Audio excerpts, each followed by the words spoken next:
우리 좌우로 옆으로 이렇게 같이 인도합시다. 주님의 이름으로 사랑하고 축복합니다. 오늘 주제는 약한 것을 자랑할 수 있나? 약한 것을 자랑할 수 있나? 약함의 원리가 뭔가? 십자가의 역설이 무언가를 말씀드리겠습니다. 오늘은 이제 우리 한국교회 특히 이제 종려주의를 지키고 오늘부터 한 주간은 고난주간을 시작이 됩니다. 예수님의 십자가의 고난을 깊이 묵상하면서 왜 예수님이 십자가에 달리셨을까? 왜 예수님이 십자가에 달리셨을까? 우리 인간의 모든 죄악을 담당하시기 위해서 모욕과 저주와 증오를 받으시면서 예수님은 십자가에 달리셨던 거지요. 그러기 위해서 예수님은 예루살렘에 입성을 해야 됩니다. 예루살렘에 입성할 때에 많은 사람들이 환영을 하는데 그 사냥이 정말로 어떤 면에서는 격이 안 맞는 안타까운 모습이에요. 예수님이 입성하시기 전에 제자들 향해서 나귀 새끼를 끌고 오너라. 이제 어미 있는 나귀 새끼를 끌고 와서 그 나귀 새끼를 끌고 오니까 이제 제자들 중에 그리고 사람들이 겉옷을 벗어가지고 어린 나귀 새끼에 안장을 입히는 거예요. 그리고 예수님은 타시고 나머지 겉옷과 그리고 다른 사람들은 나뭇가지를 꺾어서 이제 길바닥에 깔게 되고 퍼레이드를 하는 거지. 쉽게 말하면 예수님이 가실 때에 사람들이 좌우로 또는 앞뒤로 외치는 거예요. 호산나 호산나 다윗의 자손 예수여.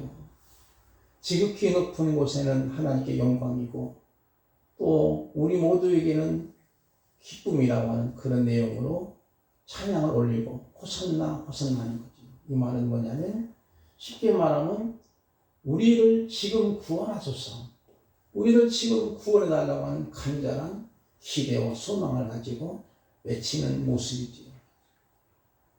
그때 그 당시에 겉옷이라고 하는 것은 유대인 사회에서는 재산 1호나 마찬가지입니다. 가장 소중한 거예요. 그것을 이제 깔기도 하고 그것을 안장으로도 쓰고 어린 나귀 새끼를 예수님 타셨을 때 나귀가 너무나 키가 작으니까 발이 끌렸을 겁니다.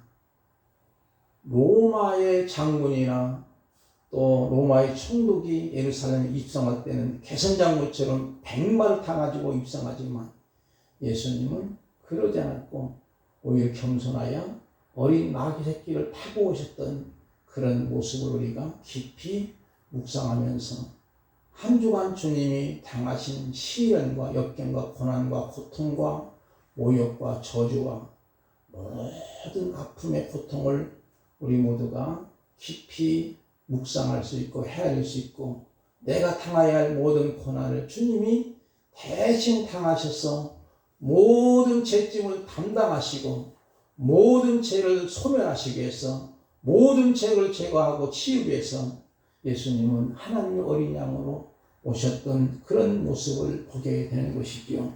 그런 의미에서 10절 말씀부터 먼저 보겠습니다. 한번 10절 말씀을 한번 우리 펴기 바랍니다. 제가 읽어드립니다. 그러므로 내가 그리스도를 위하여 약한 것들과 능욕과 궁핍과 박해와 곤고를 기뻐하노니 이는 내가 약한 그때의 강함이라. 여러분 여기서 과연 우리가 약한 거 능욕이 뭐냐면 남을 업신여기고 욕보이는 건데 또 가난한 거 박해받는 거 공고 괴롭고 쓴 것을 기뻐한다고 하면 일반 사회에서 어떻게 생각할 것 같아요? 야, 저 사람 혹시 정신이 나간 것이 아니요? 이렇게 들을 수밖에 없는 상황이잖아요. 그것이 또 당연한 거고. 그렇지만 우리는 여기에 담긴 깊은 의미가 무엇인가를 생각해야 됩니다. 이때 예수 하나님의 능력이 손길이 역사함을 경험하는 이게 바로 십자가의 역설이고 십자가의 능력입니다.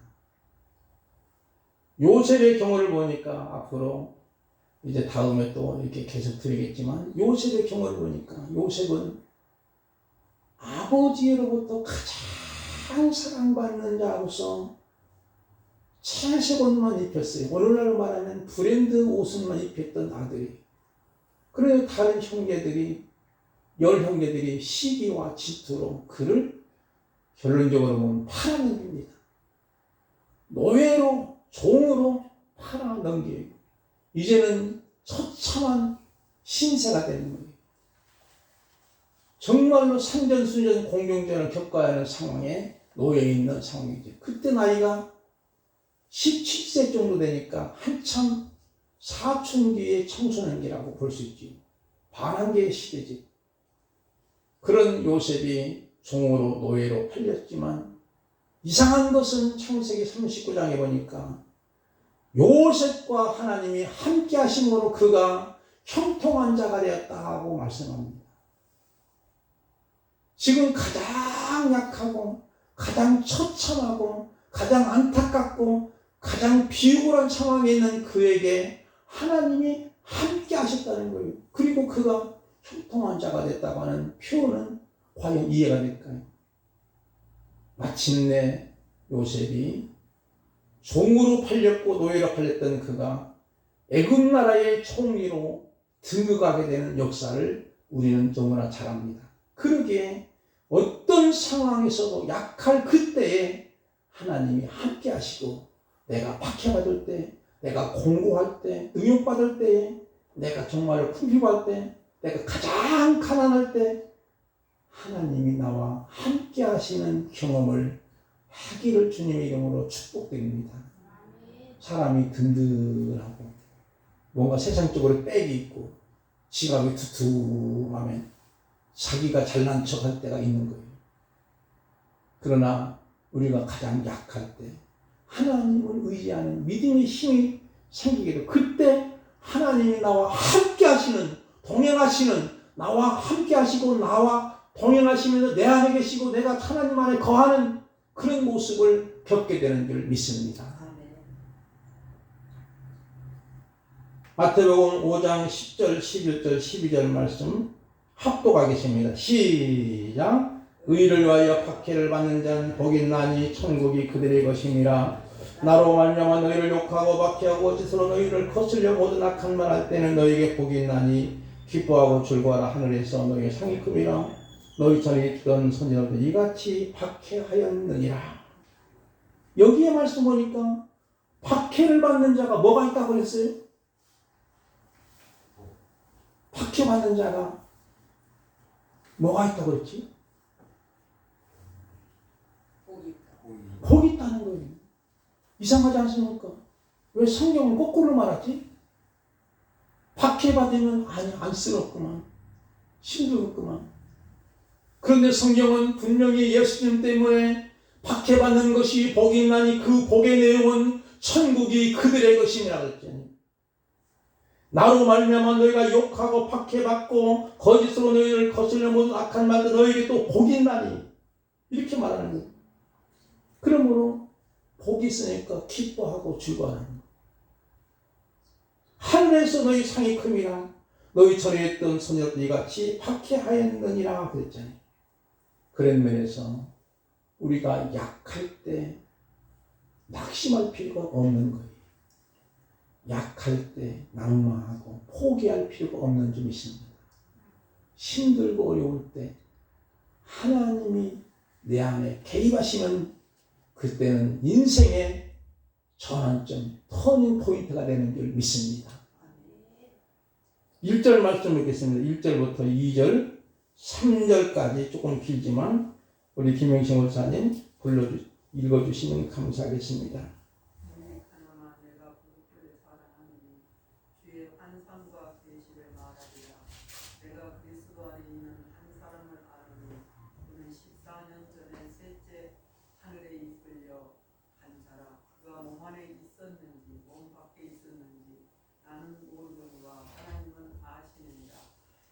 이런 사람을 아노니 그가 몸 안에 있었는지 몸 밖에 있었는지 나는 모르거니와 하나님은 아시느니라. 아멘. 감사합니다. 1절 보니까 무익하나마, 사실 유익이 없다는 거지. 무익하나마 내가 부득불 마지못해서 한번 자랑하겠다. 근데 주의 환상과 계시를 말하리라. 그렇게 이야기하는 거예요. 그러면서 이 상황은 뭘까요? 말을 해야 하는데 해도 되나 주저하고 머뭇거리는 상황이고 너무나 소심하게 자기 입장을 말한다는 것이죠. 바울이 신비한 체험을 당당하게 말 못하고 주저하고 소심한 이유는 전체적인 본문 말씀에서 바울이 주의 환상과 계시가 무엇인지 구체적으로 밝히지 않고 그냥 하다가 마는 거예요. 바울을 대적하는 일부 세력들은 어떤 환상과 계시를 체험했다 하면 그것으로 자기들 영적 권위를 높이려고 하고, 그러나 사실 환상이나 계시에 대해서 바울을 능가할 사람이 그리 많지 않습니다.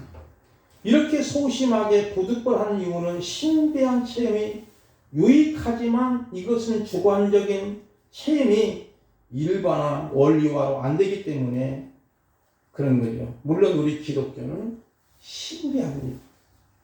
신비한 체험이 있습니다. 하나님 역사심이 다 신비합니다. 그러나 신비주의는 아니기 때문이죠. 그러면서 2절을 보면은 내가 그리스도 안에 있는 한 사람을 아노니, 여기 한 사람은 누구를 지칭할까요? 문법적으로 한 사람은 바울 자신이. 그래서 자기를 자랑하지 않으려고 3인칭 화법을 쓰는 거예요. 그래서 하나님의 관점으로 자기 얘기를 하는 것인데 자기 영적 경험으로 인해서 자신을 높이려 하지 않는 그런 상황에서 3인칭 화법을 쓰는 거예요. 그러면서 그는 14년 전이니까 지금부터 그때 바울이 지금 이 고린도후서를 쓸 때 편지서를 보낼 때 14년 전이면 언제냐면요, 아라비아나 또는 안디옥에서 바나바의 목사님이 초빙으로 안디옥에서 같이 동역할 때입니다. 이 안디옥 교회에서 제자들이 비로소 그리스도는 칭함을 받았지요. 이때에 셋째 하늘 삼층천에 끌려가 가지고 이제 하늘의 환상과 계시를 바울이 경험하게 됩니다. 유대인 사회에서는 하늘의 세계를 이렇게 이해합니다. 첫 번째 하늘은 이제 대기권을 의미하고, 두 번째 하늘은 해와 달과 별이 있는 우주 공간을 말하고, 세 번째 하늘은 하나님이 계신 곳 또는 낙원을 지칭하기도 하는 거지요. 이제 몸 안에 있었는지 몸 밖에 있었는지 이게 2절과 3절 두 번이나 거듭 있는 거예요. 이 말은 무슨 뜻이냐면요, 내가 몸과 함께 영 갔는지 아니면 몸만 갔는지 모르는데 하나님은 아신다는 거예요. 그래서 자기가 몸과 영혼이 함께 하늘의 계시의 삼층천에 갔는지 아니면 영만 갔는지 나는 모르지만 하나님은 아실 거야. 하나님은 아신다고 하는 고백이지요. 그리고 나서 4절 말씀 보니까 그가 낙원으로 이끌려가서 말로 표현할 수 없는 말을 들었으니, 우리의 말로 표현할 수 없는 어마어마한 환상과 계시를 보았을 거예요. 신비로운, 경이로운, 놀라운 것들을 보았을 겁니다.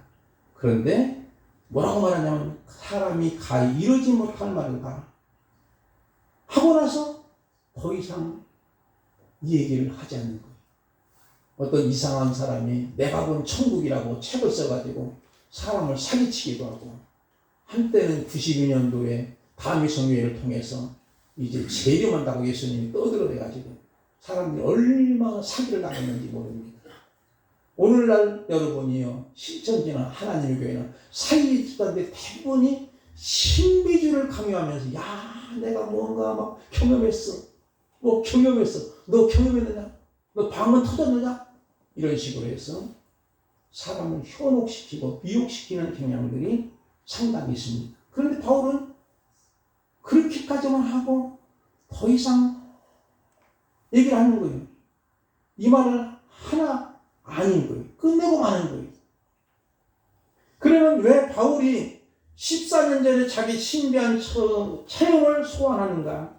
이건 개인적으로 믿음의 확신을 가지는데 유익하지만 이 같은 주관적인 체험이나 이런 것들이 원리와 또는 일반화시켜서 일반 성도가 이 같은 체험을 하지 아니하면 무시하는 경향과 본인 자신이 교만해질 우려가 있기 때문이지요.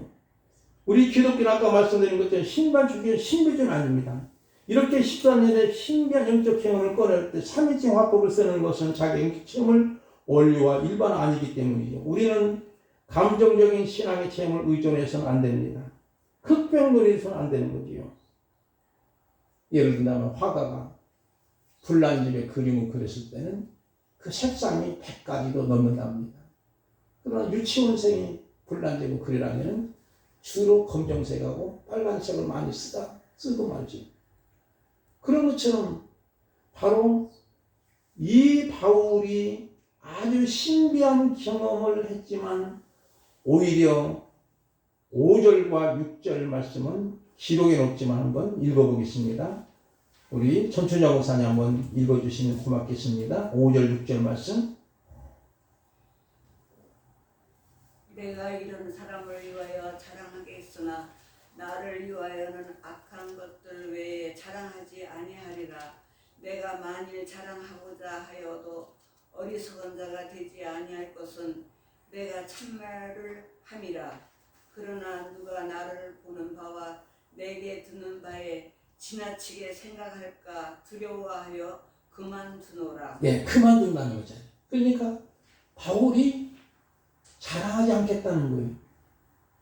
그러면 무엇을 자랑하느냐? 내가 이런 사람을 위하여 자랑하겠으나 나를 위해서는 약한 것들 외에 자랑하지 아니하리라. 내가 만약 자랑하고자 하여도 어리석은 자가 되지 않은 것은 참말하기 때문이지만 그러나 누가 나를 보는 바와 내게 듣는 바에 지나치게 나를 갖다가 높이고 추앙하고 악로하는 사람 될까봐 두려워서 그만두라. 자기가 신적인 존재가 아니기 때문이죠. 오늘날 보면 사이비자가 이단 종파들 어떤 환상이나 어떤 계시를 봤으면 자기가 신적인 존재고 제2의 예수, 제3의 예수들이 많은 것. 이런 것이 아닙니다. 바울이야말로 얼마나 훌륭한 사람입니까? 성경 13권을 썼습니다. 뿐만 아니라 히브리서까지 하면 14권의 성경을 쓴 대학자 중에 학자예요. 그리고 율법의 학자이면서도 가말리아 문해상으로서 최고의 학문을 초접하고 날 때부터 로마의 시민권을 가진 자였었어요. 유대인 중에 유대인이요, 히브리인 중에 히브리니까 양반 중에 양반이에요. 어디다 내놔도 정말로 빠질 것이 없는 사람입니다. 그런 상황인데도 그는 오히려 그런 것들 하나도 자랑하지 않고 자기의 약한 것을 자랑한다. 한번 따라합시다. 약한 것을 자랑하자. 약한 것을 자랑하자. 약한 것을 자랑할 수 있을까요? 오늘 주제입니다. 근데 우리들은 뭘까요? 조금만 남보다도 명하게 있거나 힘이 있거나 권력이 있거나 남보다도 물질이 많으면 그걸 자랑하고 남보다 더 좋은 큰 집이 있으면 그것도 자랑하고 남보다 더 좋은 자강용이 있으면 자랑하려고 하죠. 그러나 우리는 우리의 자랑거리는 나의 약함을 통해서 십자가의 능력이 자랑되기를 주님의 이름으로 축복드립니다. 십자가의 능력을 자랑. 이게 바로 십자가 역설입니다. 7절 말씀을 보겠습니다. 7절 말씀 우리 차현성 목사님 읽어주실까요? 여러 계시를 받은 것이 지극히 크므로 너무 사만하지 않게 하시려고 내 육체의 가시 곧 사단의 사자를 주셨으니 이는 나를 쳐서 너무 자만하지 않게 하려 함이니라. 아멘.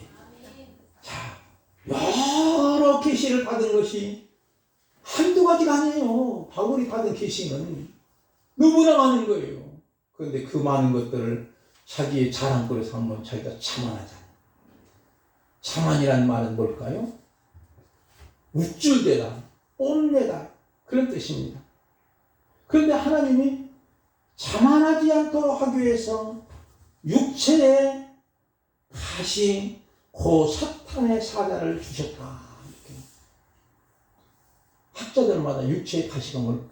분명한 것은 몸의 질병을 의미하는 것입니다. 왜냐하면 육체니까. 마음의 아픔이 아니라 몸이 아픈 거예요. 엄청나게. 그래서 어떤 학자들은 요루결석이라고 하기도 하지만 성경 전체적인 맥락을 통해 유추해 보면 안디림을 알 수 있습니다. 왜냐하면 바울은 성경을 편지서를 쓸 때 로마서부터 고린도전서, 후서, 갈라디아서, 에베소서, 빌립보서, 골로새서 여러 성경책을 쭉 쓸 때 스스로 자기가 자필로 쓴 게 아니에요. 대부분이 대필입니다. 대부분. 불러주면 대필자가 쓰는 거예요. 그리고 혹시라도 틀린 날 아니었다 다시 교정하게 되고. 그런 거 보니까 바울은 눈이 상당히 안 좋았던 거예요. 그리고 그가 다메섹 언덕에서 부활하시는 주님을 만날 때에 눈이 멀었잖아요. 그리고 3일 후에 눈이 떠지게 됐을 때 그때부터 아마 그런 시력이 너무나 약했던 것 같아요. 그런 모습이라고 볼 수 있죠. 하여튼 그래서 그가 이제 8절 말씀 보니까 이렇게 말하죠. 이것이 내게 떠나가기 위해서 내가 3번 죽게 간구하였더니 그랬지. 여러분 3번만 했을까요? 아니면 많이 했을까요? 여러분 판단해 보세요. 그렇지 많이 한 거예요.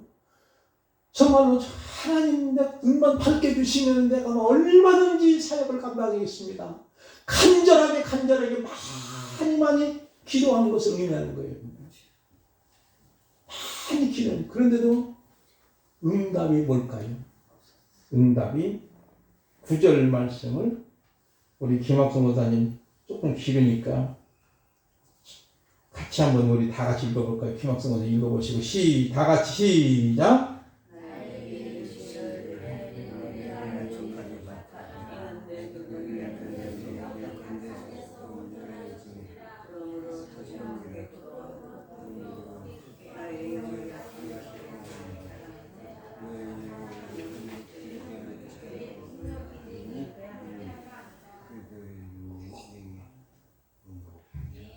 기도의 응답을 받았어요, 안 받았어요? 그러면 이 말씀 읽어보면서 못 받은 것 같아요. 하나님 평을 안 고쳐줬기 때문에 못 받은 거예요. 그런데 응답이 받았어요. 무슨 응답이냐면 하여튼 응답 중에서 예스냐 노냐 기다리라는 것이 있거든요. 그 중에 3번째입니다. 우리가 하나님께 예스 응답받을 때 있고 아니야 내가 너에게 그거 다 들어주면 너는 망가진 인생이 될 거야. 하나님이 내 형편을 너무 잘 아시잖아요. 내가 나를 잘하는 것이 아니라 하나님이 나를 더 잘하신 줄 믿으시기 바랍니다. 우리들은 오해하는 것은 내가 내 자신을 너무 잘 알아. 그런데 아니에요. 하나님이 너무나 내 형편과 처지와 내 앞길까지도 내 모든 것들을 너무나 잘 아시는 하나님이 들어주지 않을 때는 뭔가 하나님의 깊은 의미가 있는 거예요. 우리들은 보통 내가 내 자신을 너무 잘 알아. 그런데 하나님이 너무 잘하시는 거예요. 들어줬더라면 망가진 인생이 되기 때문에 안 들어주는 거예요. 그런데 여기서는 기다리는 거죠. 내 은혜가 내게 족하도다 그랬습니다. 9절 말씀 보니까 내가 나에게 이르기를 내 은혜가 내게 족하도다 이는 내 능력이 약한 데서 온전하여야 됩니다. 이 온전이라는 말은 무슨 뜻이냐면요. 완전히보다도 고차원적인 거예요. 완전하다는 것도 얼마나 우리가 중요해요. 100%라는 뜻이지 완전히. 근데 100%보다도 더 고차원적인 것을 온전이라고 씁니다. 그런데 내 은혜가 내게 족하도다. 응답은 받은 거예요. 육체의 가시는 그대로 남았지만 내가 받은 은혜가 좋게. 그럴 때 바울 고백이 뭐라고 했느냐면 내 능력이 약한 데서 온전하리라. 왜 그랬을까요? 왜 그랬을까요? 아니 약하면서 온전해진다는 것인데 뭘까요? 하반절에 보니까 이런 말씀이라요. 그러므로 도리어 크게 기뻐함으로 나의 여러 약한 것들에 대하여 자랑하려니 이는 그리스도 능력이 내게 머물게 하려 함이라. 여기서 가장 중요한 핵심 단어는 머물게 하는 거예요. 이 말은요. 풋노트를 볼까요? 두 번째 써놨죠. 두 번째 놓고 헬라말로 뭐라고 했었지 여러분? 한번 조그마한 글씨 나오죠. 풋노트. 저같이 눈이 안 좋은 사람도 보이는데 우리 전추자 권사님 거기 성경에 좋은 성경이 나와요. 아랫줄에 보니까 어려운 거 하셔요? 권사님? 좋은 성경이 나오는데 김학성 권사님 성경이 나오고 저거 똑같은 거라 풋노트에서 두 번 조그마한 글씨 뭐라고 썼어요? 아랫줄에 아래 장막으로 덮게 나오죠. 찾았어요? 그렇지요. 좋은 성경이 나온다니까요. 저기 우리 전주장은 나왔어요? 잘 모르겠어요. 아랫줄에. 여기 있어요. 그렇지요. 좋은 성경이니까 나오지. 네. 머물게 하냐.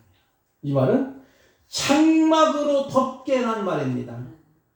이 말 속에는 뭐냐면은요. 이스라엘 백성들이 애국을 출발할 때에 장막을 치고 구름이 멈추면 장막을 치고 구름이 또 둥둥 떠서 움직이면 장막을 걷고 다시 이동하게 되고 그리고 이 장막은 또 성막을 의미합니다. 성막은 무엇을 의미하냐면 하나님의 임재와 하나님의 영광이 의미하는 거예요. 왜?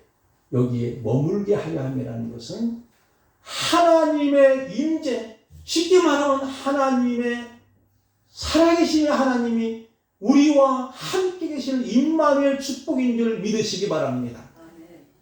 그것을 의미하기 때문에 바울이 오히려 내가 약할 때 오히려 자랑하고 약하면서도 오히려 크게 기뻐하는 것들은 그리스도의 능력이 내게 머물게 하는 것은 하나님의 임재, 하나님이 함께 하신 하나님의 임마누엘 축복이 나와 함께 하시기 때문이라는 거예요.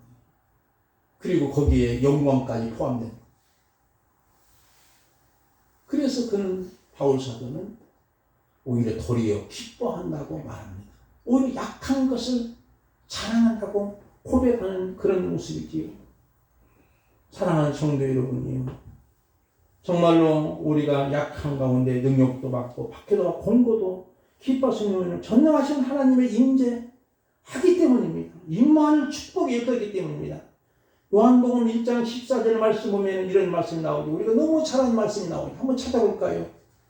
앞으로 넘기겠습니다. 요한복음 1장 14절.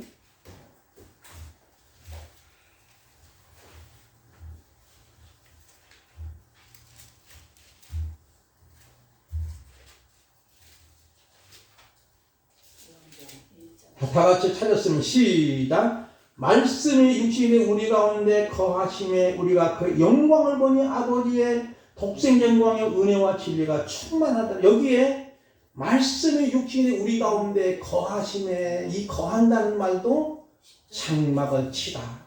머물게 한다는 거예요.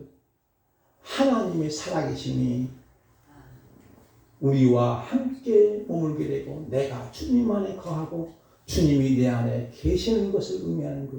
그러므로 결론적으로는 하나님이 함께 하기 때문에 우리 자신이 마침내 결론적으로는 결과물로는 영광이 있는 줄 믿습니다. 그러기에 바울은 이 약한 가운데서도 오히려 하나님을 기뻐할 수 있고 자랑할 수 있고 십자가의 능력을 나타내는 그런 모습이죠. 시간이 조금 지났지만 요셉의 이야기를 하고 나서 말씀을 맺겠습니다. 요셉이 아까 말씀드렸잖아요. 형으로부터 팔려가지고 그 애굽 땅에서 종살이하는 때 얼마나 힘들었겠지. 그러나 하나님이 함께 했다고 하는 말은 창세기 39장 2절 3절 보면 잘 나옵니다. 그리고 그가 형통한 자가 된 것은 하나님의 임재, 하나님의 살아계심이 그와 동고동락했기 때문이죠. 그러기에 그를 나중에 형들이 그를 팔아서 나중에 곡식사로 왔잖아요. 곡식사로 왔지만 형들에게 안 갚음하지 않았어요. 형들을 오히려 다 용서하고 용납하고 오히려 형들이 나를 팔았다 해서 근심하지 마소서, 한탄하지 마소서, 하나님이 당신들의 생명을 구원하시려고 나를 먼저 이곳에 보내셨나이다 그랬지. 먼저 보내셨다는 것은 하나님이 보냈다는 거예요. 하나님의 주권으로. 왜? 하나님이 사랑하심으로, 하나님이 함께 하심으로, 하나님이 동행하심으로 하나님이 보내주셔서 그가 이제 마침내는 애굽 나라의 국무총리로 영광을 얻게 되는 모습이고, 수많은 백성들을, 애굽 백성뿐만 아니라 히브리 민족 자기의 가족들도 다 굶주린 판에, 흉년 판에 다 살게 하는 구원의 통로라고 썼던 것처럼 오늘 저와 여러분도 마찬가지로 약한 가운데 십자가의 능력이 나타나기를 주님의 이름으로 축복을 드립니다. 아멘. 우리 찬송 부르겠습니다.